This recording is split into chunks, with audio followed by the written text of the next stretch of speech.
Atenção internautas de todo o mundo, para o toque de 5 segundos.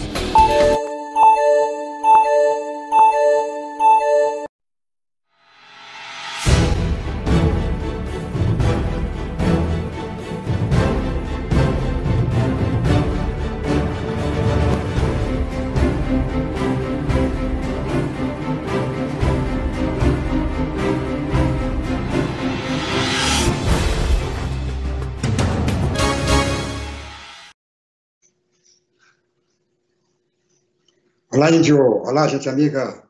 Começando mais um programa Sérgio Cruz, aqui pela viamorena.com. E, como todo mundo está falando em coronavírus, e como eu sou do grupo de risco, muito mais interessado estou no assunto do que todo mundo, ou tanto quanto todo mundo. Vou mostrar no programa de hoje um depoimento do padre Juarez de Castro, defendendo o isolamento social. Este vídeo dele está circulando nas redes sociais e já tem quase 2 milhões de visualizações. Oi? Como é que está o áudio, Edson?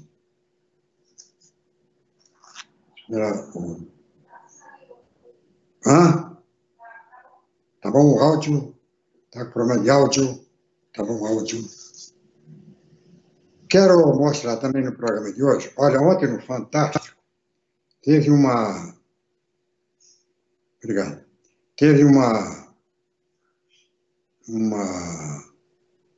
reportagem muito interessante sobre o coronavírus e um tratamento que está sendo usado na Índia com sucesso. Não se sabe a extensão desse sucesso, mas tem um depoimento de um médico da Amazônia, que, numa cidade da Amazonas, me parece que Santarém, médico aposentado, que ele relembra, né, o tratamento feito na gripe espanhola de 1918. Santarém no Pará. Está me alertando aqui o Edson. Em Santarém, no Pará. Eu vou mostrar também hoje, né, neste programa, o depoimento deste médico, desse velho médico paraense. Eu falei no programa de hoje, de manhã, programa do Boca do Povo, sobre a situação de comoção, pânico e até histeria. O pessoal fala muito no Brasil, tá? É muita histeria. Não tem histeria nenhuma no Brasil. Brasil, se tivesse histeria, a gente não estaria vendo o que está acontecendo no Brasil.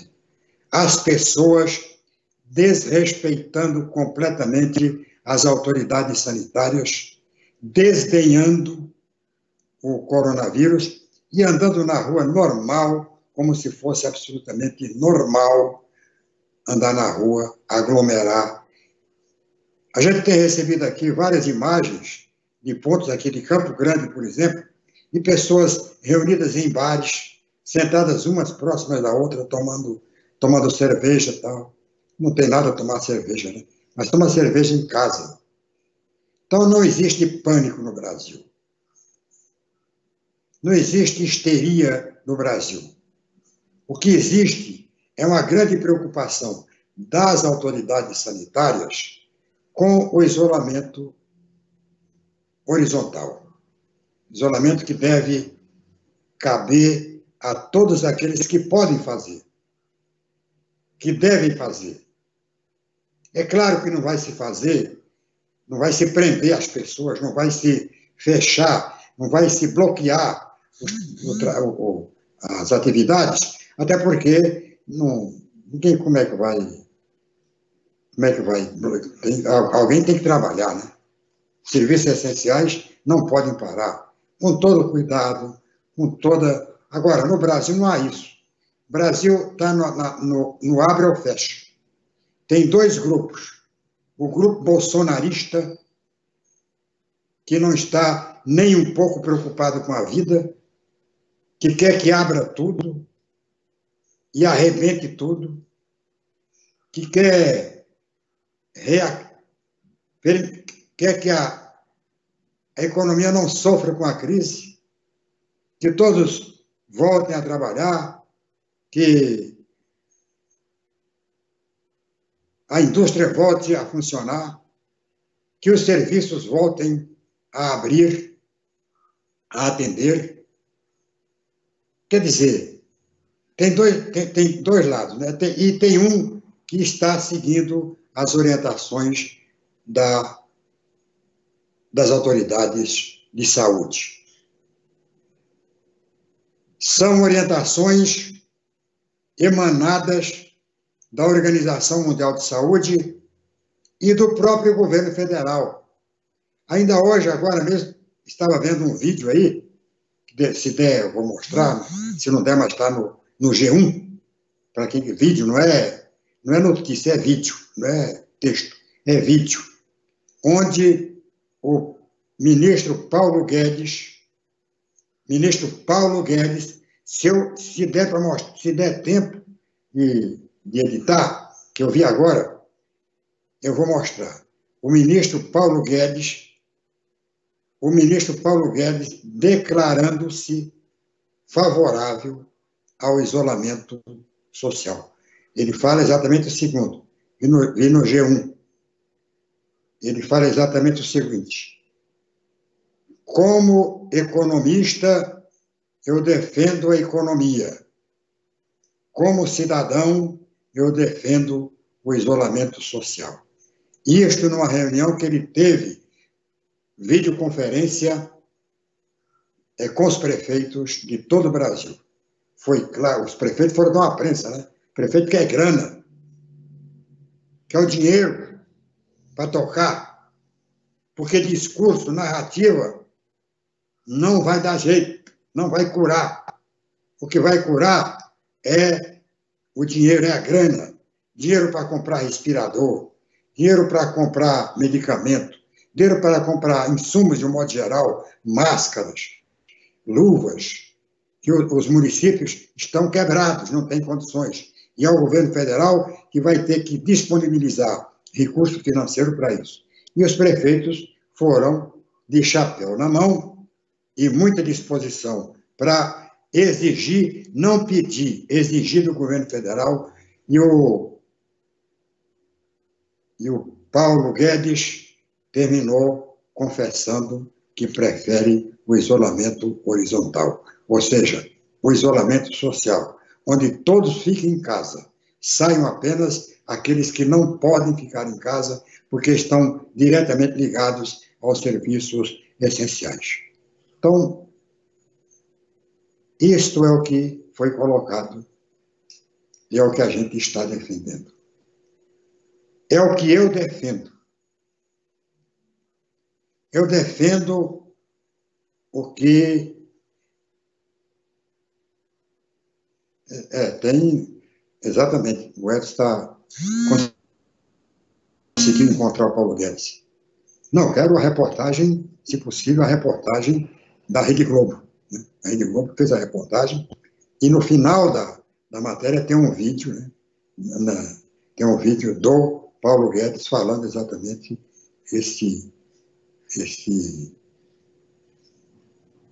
dando exatamente essa sua opinião sobre o isolamento. Está aí? Conseguiu? Eu vou mostrar então. Aqui a gente fala as coisas seguintes. Fala, porque é fake news. É porque o Sérgio Cruz é comunista, porque o Sérgio Cruz é lulopetista, porque o Sérgio Cruz é Lula livre, porque o Sérgio Cruz não sei o quê, então ele fica jogando fake news. Não, até hoje, não coloquei, não postei em minhas páginas e meu perfil na internet nenhum fake news. Todas as notícias que eu linkei, todas elas são de fontes seguras, responsáveis por aquilo que publica. Não é nada inventado, não é nada de antigamente, é coisa recente. Eu tenho aqui, eu vou mostrar, não sei quando, deve dar 10 minutos, essa matéria da Rede Globo, onde são abordados vários assuntos e, ao final, são 12 minutos. 12 minutos? Tá. Então, toca aí, o Edson. O ministro da Economia, Paulo Guedes, participou ontem de uma videoconferência com prefeitos. Em meio a cobranças de que os recursos para combater a crise do novo coronavírus estão demorando para chegar, Guedes defendeu a flexibilização da Lei de Responsabilidade Fiscal. O ministro pediu que o Congresso aprove uma lei de emergência que permita flexibilizar a regra fiscal em momentos de calamidade, como o atual. Segundo Paulo Guedes, o risco de se fazer uma pedalada fiscal e acabar cometendo um crime de responsabilidade é um problema enfrentado hoje pelo governo e que preocupa os secretários. A gente viu agora há pouco o ministro Alexandre de Moraes, que autorizou também ontem a flexibilização da Lei de Responsabilidade Fiscal. O ministro Paulo Guedes também defendeu que estados e municípios não sejam obrigados a cumprir resultado primário este ano, assim como será com a União. Os prefeitos pediram ainda a ajuda do governo federal para adiar pagamentos com instituições financeiras privadas e internacionais. O ministro da Economia afirmou também que o governo vai aplicar recursos adicionais nas cidades mais atingidas pela pandemia. Nessa mesma reunião com prefeitos, como eu falei mais cedo, Guedes diz que, como economista, gostaria de que a produção voltasse o mais rápido possível, mas que, como cidadão, entende que é preciso fazer o isolamento. Vamos ouvi-lo. Eu, como economia, eu gostaria que nós pudéssemos manter a produção e voltar mais rápido. Eu, como cidadão, seguindo o conhecimento do pessoal da saúde, ao contrário, eu já quero ficar em casa e fazer o isolamento. Bom, sobre esse assunto, a gente volta para o Rio de Janeiro para conversar com o Otávio Guedes. E a Ana Flor, lá de Brasília, se junta a nós. Tudo bem, Ana? Tudo bom, Júlia? Bom dia, Otávio, a todos que estão conosco aqui ao vivo na Globo News. Ana, queria começar então com essa questão da flexibilização da Lei de Responsabilidade Fiscal. A gente falava até no final da semana passada que uma das questões que estavam impedindo que o governo fosse mais ágil seria, de acordo com a retórica governamental, essas ponderações que se faz à Lei de Responsabilidade Fiscal. O medo, na prática, o medo que alguns servidores estavam de autorizar ali medidas de receita, sem ter a determinada receita. Porque quando você cria uma despesa nova, você tem que apontar, para você não cometer um crime contra a Lei de Responsabilidade Fiscal, você tem que apontar de onde vem o dinheiro para pagar aquilo. Então, muitos servidores no Ministério da Economia, na Procuradoria da Fazenda, estavam dizendo que estavam preocupados com isso, e aí o governo agora ganha essa permissão do STF para poder flexibilizar a lei, o que pode também, em tese, se esse discurso for isso mesmo, ajudar a que se tomem as medidas necessárias, né? Pois é, Júlia, olha, na prática, essa decisão do ministro Alexandre de Moraes libera de imediato um plano do governo, uma proposta de medida provisória que já está pronta desde a semana passada, que é aquela medida provisória que permite que as empresas possam reduzir ou até mesmo suspender o contrato de trabalho com seus funcionários temporariamente e o governo fazer aí uma contrapartida ou relativa ao seguro-desemprego, né, cobrindo esse período aí que os funcionários ficariam sem receber na iniciativa privada. Então, eu conversei com vários técnicos ao longo da semana passada que disseram que o projeto está pronto, mas existe aí um artigo, especificamente aí o 114 da Lei de Responsabilidade Fiscal, que traz muitas dúvidas para nós, como servidores públicos, para assinar essa medida provisória. E aí eles citam que a redução da jornada e do salário, a compensação com seguro-desemprego e a suspensão do contrato de trabalho e o governo fazer esse gasto aí, que isso tudo ficava muito em dúvida e que então, a partir dessa decisão aí que foi solicitada pela Advocacia Geral da União, é que poderia haver, então, essa medida provisória poderia, então, ser assinada por todas as autoridades, inclusive pelo presidente.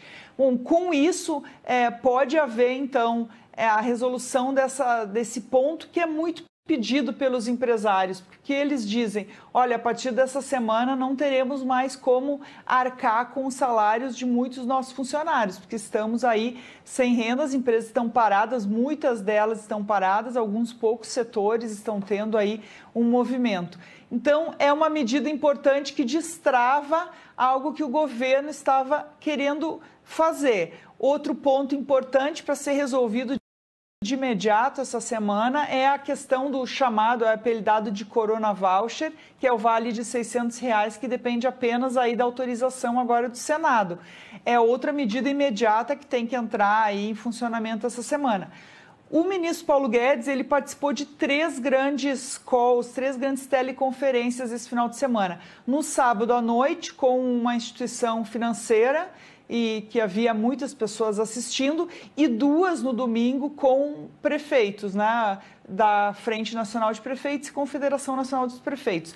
Ele falou nessas calls, por exemplo, que o Ministério da Economia vai colocar aí 5% do PIB brasileiro para gastos para recuperar a economia, para tentar mitigar os efeitos econômicos. E em todas elas ele falou que prefere ouvir a área da saúde em relação a quando voltar a fazer a máquina da economia girar. Que ele poderia, como economista, falar da economia, mas ele não queria opinar sobre a questão da saúde. Bastante importante, porque coloca ele mais ao lado aí do Ministério da Saúde quando se fala de medidas a serem tomadas para a saúde. Bom, o que é importante saber, ele sabe, ele reconhece que aí em 2, 3 meses as empresas vão ficar sem capital, diz que o governo vai ajudar, mas o que é muito importante aqui é que todas essas medidas têm que ser temporárias. Então, tanto a do ministro Alexandre de Moraes precisa ser só até o final do ano, enquanto durar a calamidade pública, quanto o ministro também fala, o governo vai colocar dinheiro, mas isso é temporário, porque nós temos uma meta aí e já um déficit muito grande no país que precisa ser resolvido. Pois é, Ana, Júlia, a melhor frase que eu ouvi sobre essa falsa dicotomia, né, esse falso dilema, economia ou vidas, veio do governador do Rio de Janeiro, Wilson Witzel. A economia a gente ressuscita, os mortos não. Então foi a frase assim que eu acho que é uma frase que todo mundo entende, porque não há esse dilema entre ou a economia ou a saúde, como o presidente da República tem colocado, ao contrário do seu governo. A Ana falou aí sobre a reunião que o Paulo Guedes teve com os prefeitos, com os representantes ali da Frente Nacional dos Prefeitos. E uma das sugestões é mudar a forma de repasse do dinheiro do governo federal para os municípios.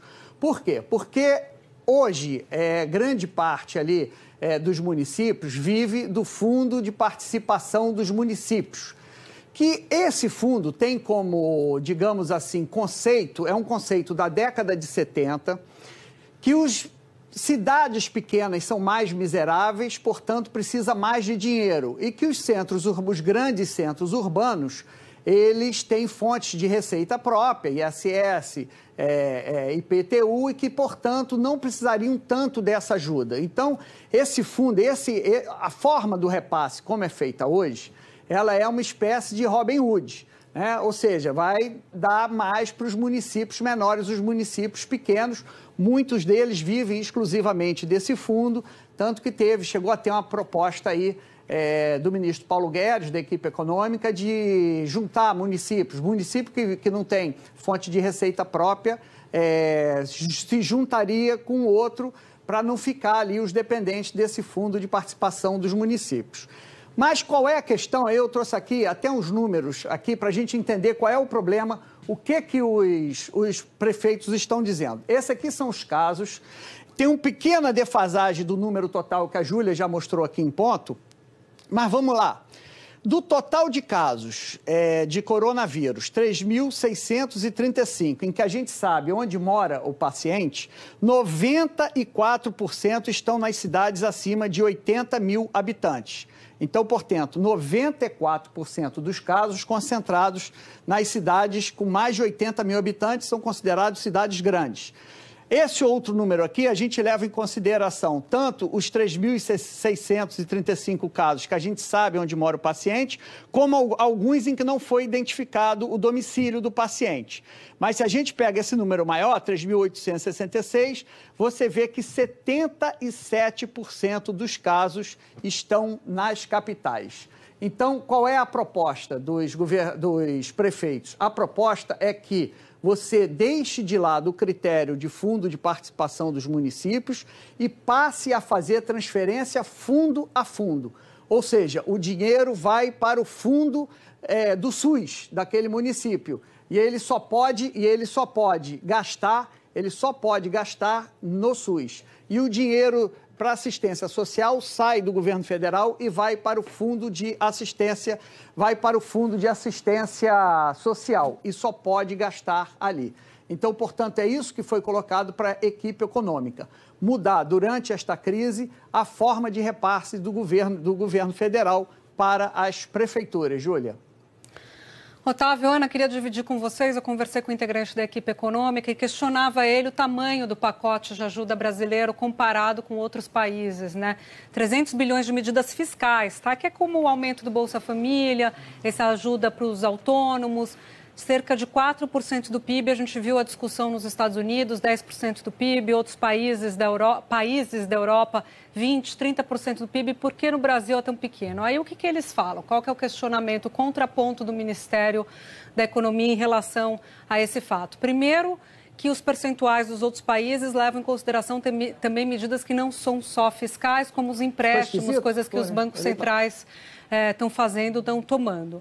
E depois ele também ponderou que o Brasil tem uma rede de assistência social muito grande com as aposentadorias, as pensões, o BPC, que o governo tentou alterar ali nas discussões da reforma da Previdência, e que essa rede de proteção já dá um colchão para as pessoas que têm uma renda menor conseguir passar, porque essa ajuda vai continuar. E os outros países, como os Estados Unidos, não têm esse tipo de ajuda. Então, daí um pacote maior. É óbvio que a gente está falando proporcional a cada economia. A gente está falando em relação ao PIB de cada economia, não vamos comparar em valores absolutos o que os Estados Unidos têm para investir com o que a gente tem para investir. Era isso que eu queria dividir com vocês, Ana e Otávio. Muito bem, aí ó, foi com autorização da Rede Globo, a gente usou aí matéria interessante do jornal da Globo News. Mas eu falava, antes de rodar a gravação do Paulo Guedes, e eu mostrei a gravação, o vídeo inteiro, mas o interessante para nosso comentário aqui foi exatamente a posição pessoal do Paulo Guedes com relação à crise do coronavírus e a posição dele em defender o isolamento social. Vai contra a própria diretriz do presidente da República. Eu sempre tenho dito aqui que esta posição do governo aqui são de duas caras. Né? Uma cara do governo federal, cujo ministro da Saúde, o Henrique Mandetta, tem feito das tripas coração, tem passado até por algumas humilhações para defender a política da Organização Mundial de Saúde. E tem a cara do presidente da República, que vai para a rua, né, em plena campanha de isolamento social, vai para a rua se deleitar da popularidade com eleitores, como aconteceu ontem em Brasília, como aconteceu no dia 15 de março, na passeata contra o Congresso Nacional e o Supremo Tribunal Federal. O que eu quero dizer, gente, é o seguinte: não há pânico no Brasil, não há histeria coletiva. O que existe no Brasil é uma grande preocupação das pessoas que têm responsabilidade. Governadores, prefeitos municipais estão agindo de acordo com a lei, de acordo com aquilo que foi passado pelo Ministério da Saúde do governo federal. Agora, nos países onde há unidade nacional, onde oposição e situação se juntam para enfrentar o inimigo comum está sendo extremamente difícil, como principalmente na Espanha e na Itália. Agora, imagine, senhores, um país onde o presidente da República fala uma coisa e o ministro fala outra coisa. Onde o ministro procura usar o bom senso e o presidente da República procura transformar a campanha num palanque, uma campanha eleitoral. Então, o que aconteceu depois do primeiro pronunciamento do presidente da República foi uma verdadeira debandada de todo o bolsonarista e de muitas pessoas, né, que acreditam que está tudo errado, que não tinha que ser com muito rigor, até porque não há pânico, né? Não existe um pânico que deveria existir para muitos entenderem que a coisa é grave, que o negócio não é brincadeira. E, lamentavelmente, muitas pessoas só entendem depois que quebra o pote, né? Depois que derrama o leite. Vou entender, eu falei no meu comentário de hoje, no programa Boca do Povo, depois que inaugurarem um crematório com corpos, né, que serão queimados sem direito ao velório. Quando começar a acontecer isso, porque até agora no Mato Grosso do Sul, felizmente, graças a Deus, não aconteceu nenhum óbito, não morreu ninguém de coronavírus. Então está todo mundo achando, todo mundo não, né? Tem uma parcela mais fanática, mais estúpida e mais ignorante, achando que porque não morreu ninguém, até agora é benéfico, né? É benigno o vírus. Não morreu ninguém. Ninguém está morto, então por que ficar essa preocupação toda? E eu quero voltar aqui o problema da imprensa. A imprensa vem sendo massacrada, criticada por autoridades, inclusive o ministro da Saúde, a quem eu prezo muito, tenho por ele muito respeito como profissional, principalmente como profissional, menos como um político, partiu para cima da imprensa. No último sábado, criticou a imprensa, pediu para que o povo desligue a televisão, que as pessoas não leiam o jornal, pregando o obscurantismo, né? Porque o que a imprensa tem feito hoje no Brasil é passar informação para tentar sensibilizar, principalmente aqueles incrédulos, aqueles que não acreditam, e que o coronavírus não é brincadeira. Mostrar o que está acontecendo nos Estados Unidos. Os Estados Unidos é a maior potência do mundo e está atravessando muita dificuldade operacional para atender os casos do coronavírus. Eu vi até ontem, né, a produção está me lembrando aqui, e no programa, um programa de televisão que é transmitido lá nos Estados Unidos, não me lembro o nome do programa, lembrando que os Estados Unidos e o Canadá estão fazendo, inclusive, um processo seletivo para atendimento. E se tiver que morrer, os primeiros que eles teriam escolhido foram os deficientes, portadores de deficiência física. É uma coisa totalmente desumana, né? Foi visto ontem no programa Manhattan Connection. Isso aí. Eu não ouvi, mas a produção do programa ouviu alguém falando isso, né? Um dos comentaristas, me parece que um representante lá na Itália, teria dito que os Estados Unidos e o Canadá já teriam feito, né, no processo seletivo, quem vai ser atendido primeiro, quem vai morrer, né, que tiver que morrer, então, coisa mais ou menos assim. Nessa hora, uma coisa totalmente antiética, né, absurda. Não ouvi isso de nenhuma autoridade, mas o comentarista falou. E se ele falou, porque ele ouviu ou porque está inventando. Falou-se agora há pouco aí nessa reportagem da Globo News sobre o problema da grana, precisa de dinheiro, os prefeitos precisam de dinheiro. E eu vi ontem das disposições do governo em financiar folha de pagamento, que vão beneficiar em pequenas e grandes empresas. As microempresas estão fora. Quer dizer, um outro absurdo, né, que vai beneficiar, começa pelo micro, pelos pequenininhos, depois, né, vai estendendo, evoluindo o financiamento para outros setores da produção. Os que mais precisam mesmo são as microempresas. Para os informais, já tem, me parece que, R$600. Para as mães que são donas de casa e chefe de família, tem R$1.200. Agora, e as microempresas? A microempresa não vai entrar no financiamento da folha de pagamento? São 3 ou 4 empregados nas microempresas, 4, 5, até 10 empregados, mas são onde as pequenas empresas mais gastam. É a maior despesa das microempresas, não está em matéria-prima, não está exatamente na folha de pagamento. Então, se é preciso colocar, então são coisas que o governo tem que fazer.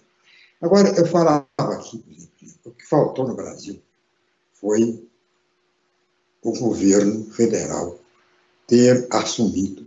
Quando eu falo do governo federal, eu falo do presidente da República. O presidente da República teria que ter assumido isso desde o começo para evitar ficar correndo atrás dos governadores. Quer dizer, os governadores e prefeitos são os protagonistas da crise. Ninguém está atrás aqui de quem vai se aproveitar da crise para ganhar eleição. Eu acho que não passou pela cabeça de ninguém até hoje, a não ser do presidente da República. O presidente da República está muito mais preocupado com a eleição de 2022 do que com o coronavírus de 2020. Preocupado. Aí, atrita com governadores, atrita com prefeitos, atrita com o próprio ministério, meu. Com o próprio ministério. O ministério está fazendo um tipo de política, ele está fazendo um tipo de política totalmente inverso ao defender o isolamento vertical. O isolamento vertical não existe. O isolamento vertical é igual ao jejum. Jejum que você pode almoçar e jantar. O jejum, nós estamos de jejum, mas podemos almoçar e jantar normalmente. Isso não é jejum. Jejum é jejum. Não existe jejum meia boca, jejum que você pode comer. Se você pode comer, não é jejum. Aí é o tal de verticalização do isolamento, onde todos podem sair. Então, que isolamento é esse? Isolamento é horizontal, onde só sai de casa aqueles que não têm o que fazer lá fora, do ponto de vista do essencial. Quem não tem o que fazer? Mas aí vai expor o enfermeiro, o médico, o porteiro, o empregado doméstico, o garçom, vai expor esse pessoal. É menos gente exposta. Esses aí saem, correm maior risco, mas tomando cuidado, vai dar exatamente naquilo que se tiver que haver sacrifício, que não seja o sacrifício de todo mundo, global. Esse pessoal saindo sozinho, o risco é bem menor do que o contato com muita gente, ele vai sozinho, vai atender pouca gente. Então, tudo com racionalidade funciona. O que não pode é liberar geral, como queriam os comerciantes de Campo Grande. Não, vamos abrir tudo, libera geral, deixa o povo ir para a rua. Não morreu ninguém, não vai morrer. Acreditando, e olha, eu dou razão a quem acredita, porque é o presidente da República que está falando. Agora, eu não vou na conversa do presidente da República, porque, primeiro, eu tenho responsabilidade social, porque sou profissional de imprensa. Trabalho no jornalismo há mais de 50 anos, ou há quase 60 anos. Segundo, eu sou do grupo de risco. Eu tenho 77 anos de idade. São milhares de pessoas como eu que têm que se cuidar. Então, cuide de você. Agora não adianta nada você se isolar se toda a sua família está na rua. Volta de... Não... Então, é preciso... E no Brasil, infelizmente, vou falar um negócio aqui. No Brasil, vou repetir, só pega no pânico. O pessoal vai tomar vacina contra a gripe apavorado, medo de morrer, achando que a vacina, tem uma certa razão, vai imunizá-lo. Vai imunizá-lo do H1N1, mas não do coronavírus. Mas vai deixar o corpo mais preparado, com mais defesas para enfrentar o coronavírus. Ainda vou falar hoje sobre o tratamento utilizado na Primeira Guerra Mundial, na gripe espanhola, e que deu certo, e que está dando certo hoje na Índia. E vamos ouvir também um depoimento e um apelo feito pelo padre Juarez de Castro, que está nas redes sociais, com quase 2 milhões de visualizações. Daqui a pouco, depois do tempo, em Brasília e em Mato Grosso do Sul.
Pessoal, nós brasileiros já enfrentamos e controlamos muitas epidemias ao longo da nossa história. E com o coronavírus não vai ser diferente. O negócio agora é ter calma.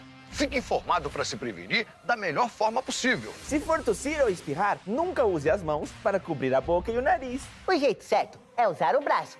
Contra o coronavírus, mantenha os ambientes ventilados. E lembre-se, a melhor receita para a prevenção é manter as mãos sempre limpas. Contra o coronavírus, não pode vacilar, gente. Lave bem as mãos, dedo a dedo, com sabão. Se não puder, use álcool em gel. Febre e tosse ou dificuldade para respirar são alguns dos sintomas. Não precisa sair correndo para o hospital por causa de um simples resfriado. Mas caso precise, há uma unidade básica de saúde pertinho de você. Com informação, vamos lutar contra o coronavírus. Juntos somos mais fortes.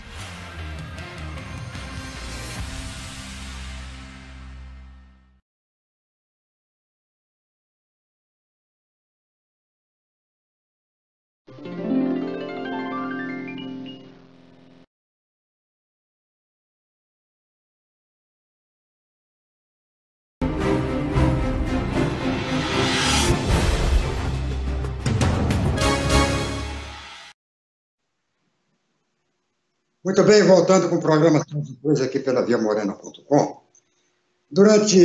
No final da Primeira Guerra Mundial, o mundo foi abalado por uma febre que dizimou milhares de pessoas em todo o planeta. Morreu muita gente. Dizimou metade da população do planeta. Foi a maior mortandade da história das pandemias. E, durante a guerra, final da guerra, a notícia da pandemia que começava foi censurada.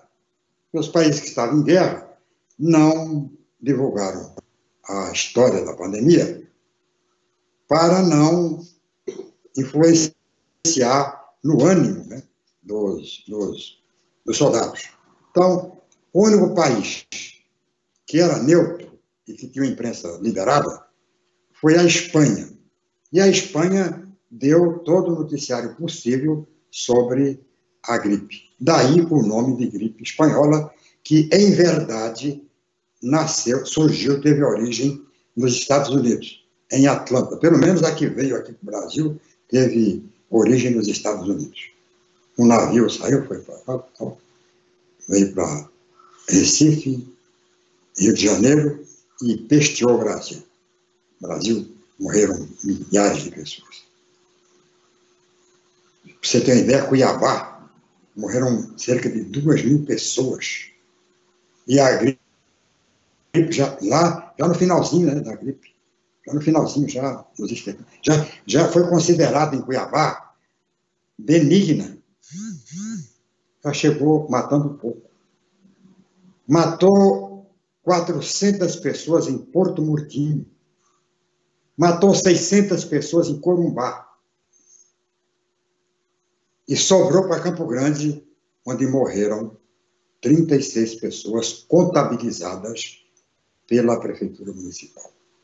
Então, foi um desastre no mundo inteiro a tal de gripe espanhola. Um dos remédios utilizados na gripe espanhola, aqui no Mato Grosso, foi o quinino. Quinino é uma substância vegetal, um remédio que até hoje é utilizado junto com essa hidroquina, utilizado em tratamento de várias doenças. Então, daqui do estado, o que eu soube de remédio para gripe espanhola foi o quinino. Tenho documentos, né, provando que foi o quinino. O quinino foi utilizado em Campo Grande. Na época o prefeito era Rosário Congo. Quinino que foi utilizado em Corumbá, o prefeito era Nicolau Fragelli. E no estado, o governador era Dom Aquino Corrêa. Então, morreram cerca de 3.000 pessoas no estado de Mato Grosso naquela época. E no Brasil tem estatística, mas não é o caso. Muita gente morreu. Então usava-se. E um outro remédio utilizado em São Paulo, Rio de Janeiro, nos centros mais adiantados, ou não sei se no Rio de São Paulo foi utilizado. Eu sei que na Europa e nos Estados Unidos utilizaram o sangue, né? Sangue, injetar sangue de quem passou pela gripe espanhola e foi curado em pacientes que estavam com a gripe. Mais ou menos isso. É uma explicação que o B de Paula mandou, um vídeo que o B de Paula mandou, um cidadão, do médico, né, aposentado, lá de Santarém, no Pará, que eu gostaria de mostrar para vocês, e gostaria que vocês prestassem muita atenção, porque o que esse médico está falando aí é o que já estão fazendo na Índia. Olá, Dr. Marcos, médico aqui em Santarém, aqui na Amazônia. A cura do coronavírus é possível, tranquilamente, até que enfim. Bom, outro dia eu comentei com minha esposa, olha, se vocês quiserem acreditar, acreditam, se não quiserem, não acreditem, não tem problema, eu tenho a minha convicção médica, certo? E eu vou pedir a vocês, olha, eu estou com 110 inscritos no meu canal.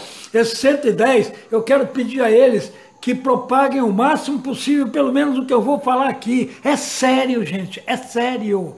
Sabe o que? Eu estava comentando outro dia com minha esposa, tá? Dizendo para ela o seguinte, que quando eu estudei, quando eu fui acadêmico, Naquela época se usava muito medicina natural, nós não tínhamos esse conforto de farmacopeia atual, não tínhamos nada disso. Então nós éramos obrigados a saber uma medicina profunda aqui dentro, dentro, raciocinar a medicina.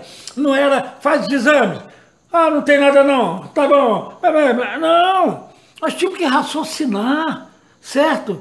Então, o que se fazia em casos desse? Olha, vamos dizer o seguinte, você tem alguém que teve o coronavírus, curou, e tem um outro que tem o coronavírus, que está em risco, como eu, hipertenso, pós-canceroso, diabético, idoso, né? Então, vamos dizer, pegou, pá.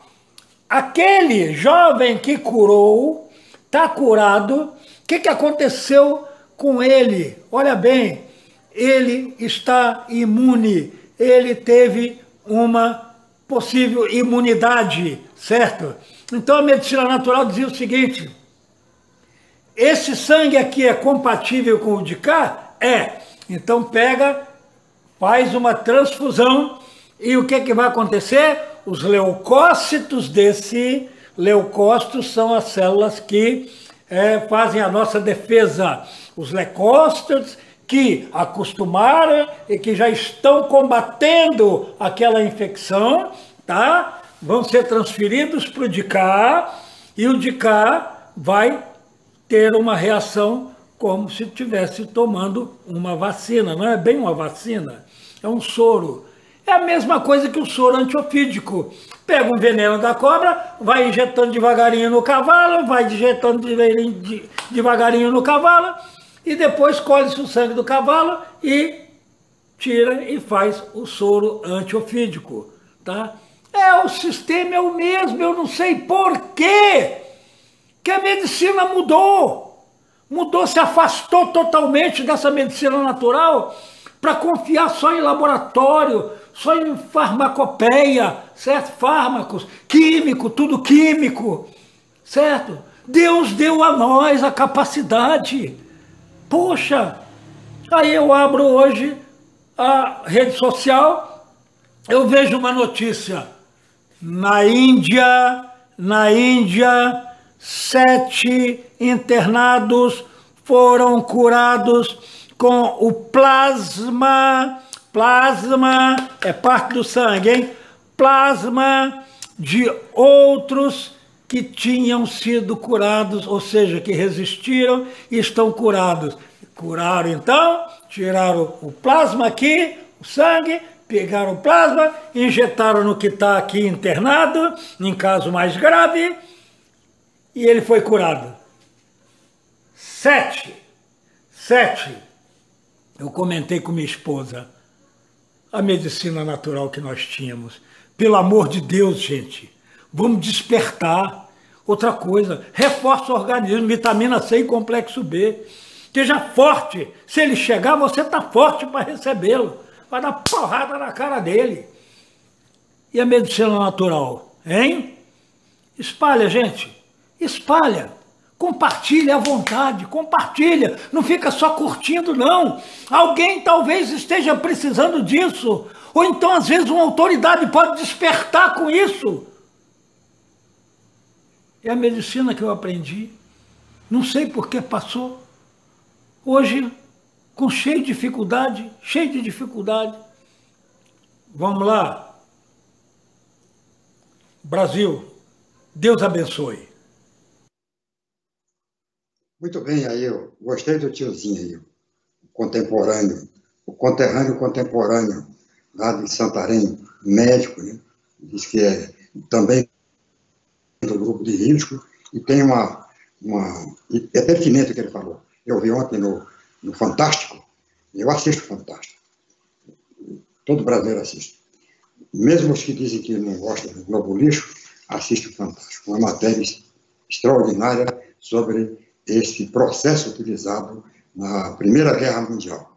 E se foi utilizado lá, se deu certo há mais de 100 anos, por que não pode dar certo hoje? É claro que pode, o organismo da pessoa não mudou, a pessoa continua mesmo, entendeu?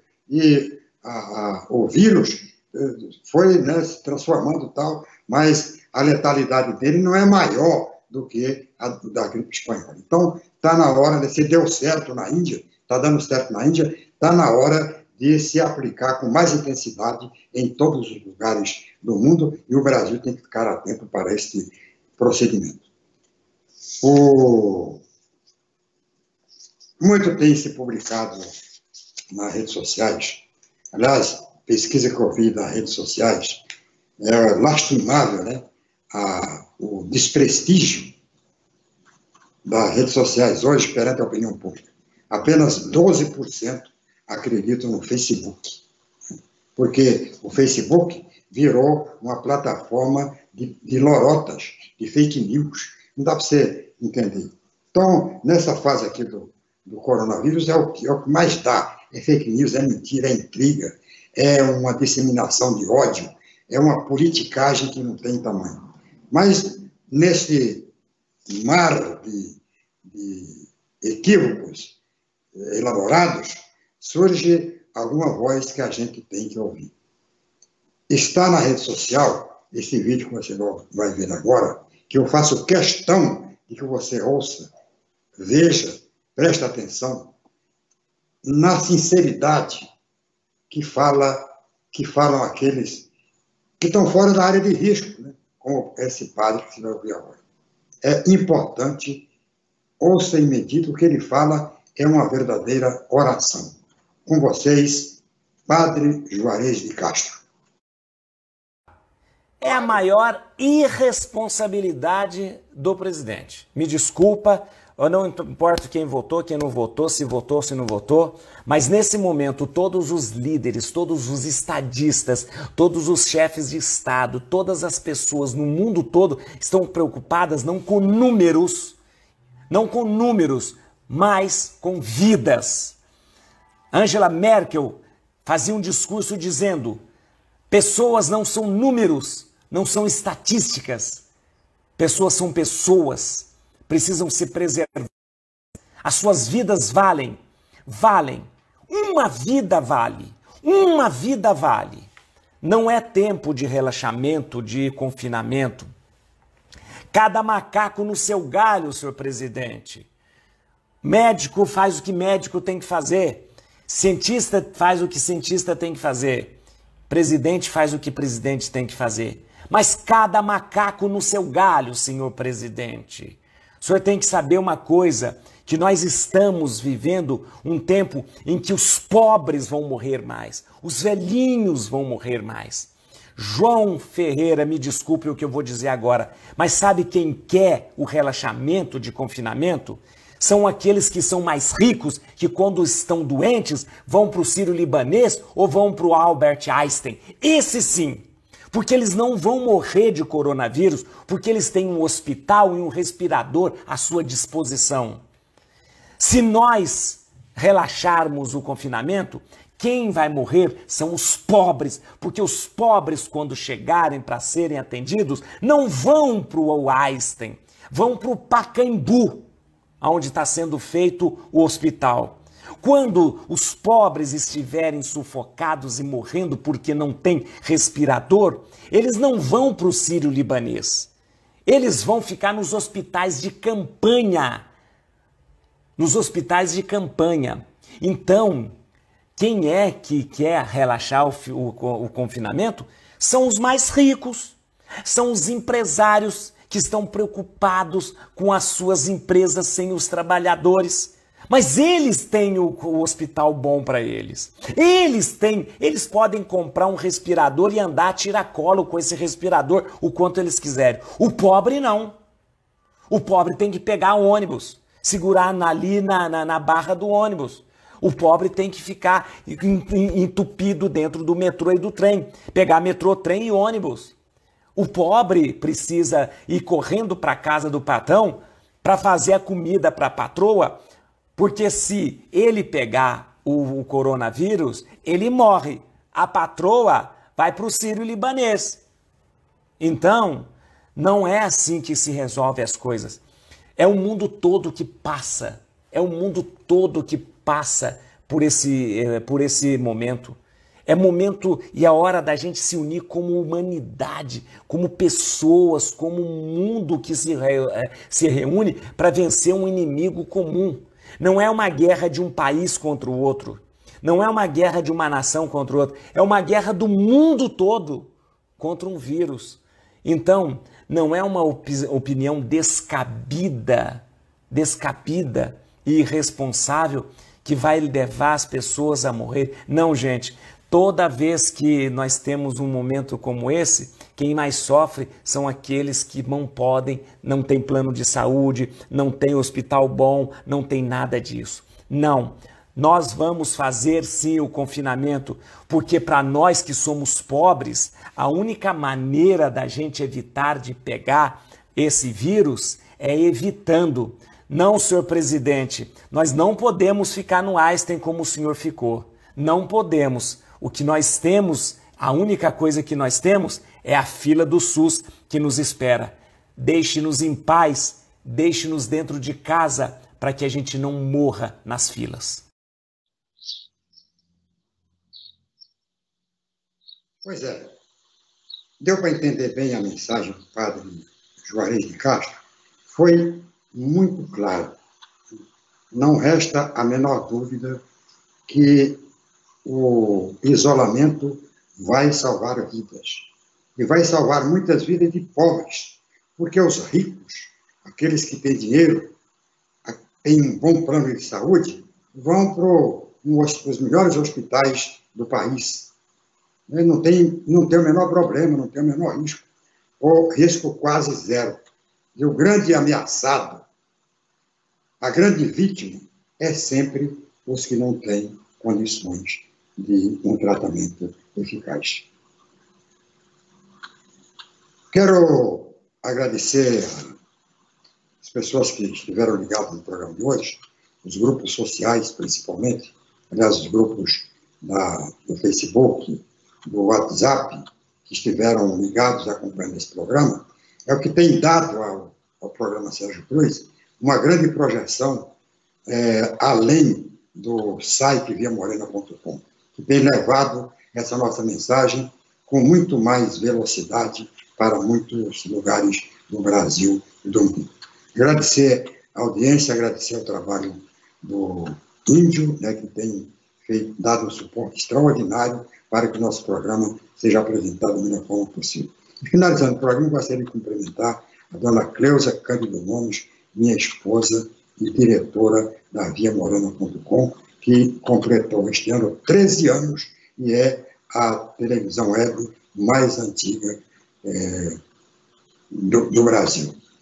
Cumprimentos de todos os seus familiares e amigos, principalmente de seus netos. Um abraço muito forte e que Deus continue protegendo a sua vida. Muito obrigado e tchau, Pica-Pau.